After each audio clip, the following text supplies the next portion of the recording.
Okay, what's up K100 crew? This is Tad from H Town. The subject is Monet really money? This week my question is about Mercedes Moné. I posted the link below, but can you all listen to Kevin Nash's response to Mercedes Moné's quality of wrestling and tell us what your opinion is of her current wrestling? It's embarrassing to watch her at times. I completely agree. The girl in NXT that wears pajamas and wrestles sparks my attention more than Mercedes Moné at this point, because at least she makes me laugh. Her wrestling looks sloppy majority of her matches that she's had in AEW. P.S. Does anyone know if Durbin may get the Konnan figure down to $5 free shipping? I'm asking for a friend. Interesting. We'll test. Well, you can ask that question to Durbin while we're recording the show, Joe. So what And if did they'll Kevin ever say drop to here? $5, yeah, I'll do that. Let's see. I was only 11 seconds. Interesting. Phoning it in. I watched her match, and man, she's phoning her in big time. That's not the same girl I watched tear down the house in Brooklyn with Bailey. Well, I mean, at this point, we're waiting for some. I mean, it's not, and this is really no like attack on Mercedes Moné, but it's like we're waiting for you to do something. Like where's your highlight reel? In the past, like seriously, what's your highlight reel in AEW look like? I mean, it's not, and that's not necessarily all your fault, but like you're agreeing to doing some of this stuff, and it's like, where's your highlight reel? There's nothing to show. Got some low lights, but I mean, it is what it is. But you're getting paid enormous amounts of money. We need to, you need to contribute. So go ahead. Right, it's like anything else. When you see somebody's making so much money and they're phoning it in or they're not giving their best, or at least she has the juice. Very few people do to tell Tony, no, I'm not going to do that. But ever since she's been in there, first of all, we've seen she's not a draw. She was brutal when she first came in as a baby face. Her stuff with Britt that we both thought would be great because the first time they faced off and she called her a and all this, we Good were like, stuff. oh, holy. That's her highlight reel right there. Right, and then it got Yeah. progressively worse, which must be the peppermint patty effect that writer she brought with her. Nothing. Who knows? Who knows? And then Britt got suspended during their feud, right? Then Right. she faced this Japanese girl that we had no interest in and we never Right. heard of, Right. right? I had zero interest in her and Starks before and after their match. So that's all on creative, right? Yeah. But I will say this.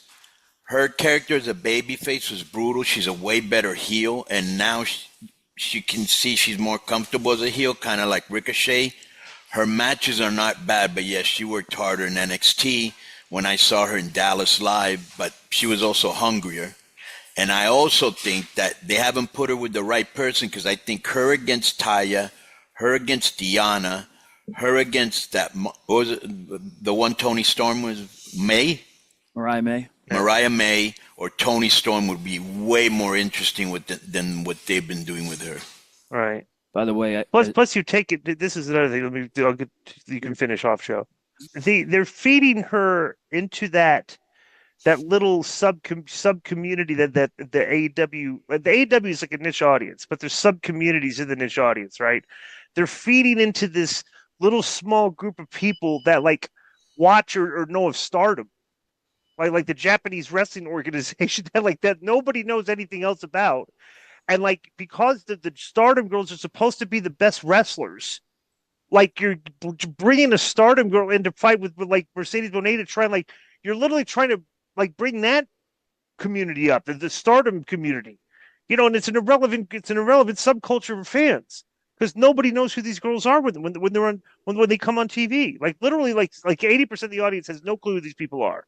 When they treat it like we're supposed to know, and it's absurd. You keep sticking her and stuff like that. It just devalues her, and I mean, she needs to be doing like flamboyant stuff, working with like Britt Baker, Tony Storm. I mean, why is Mercedes Moné not working against Tony Storm? Right, 100%. I Or mean, Mariah May. Right, and you get two of your biggest. Like, why are they not interacting with each other? Like, what are you waiting for? Right. You know what I mean? It's like you're leaving her best material, the best stuff that she's capable of doing. Why are you shelving it? Right. It's like been sitting on the show for a year now. It's like, let me tell you who's the most charismatic girl in that division. It's Taya, and she could do a lot of cool with her. Because Taya's kind of a fashion. No, not kind of. She is a fashionista like her. Right.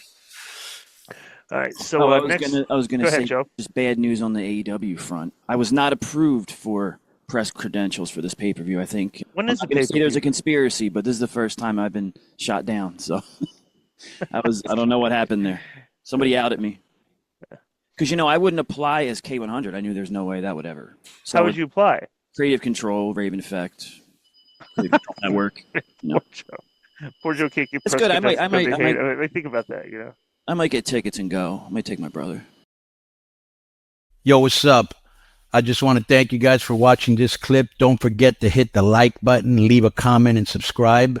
And join our YouTube membership for hours and hours of exclusive, unedited, uncensored content. And being a member will help you get involved in our upcoming live streams.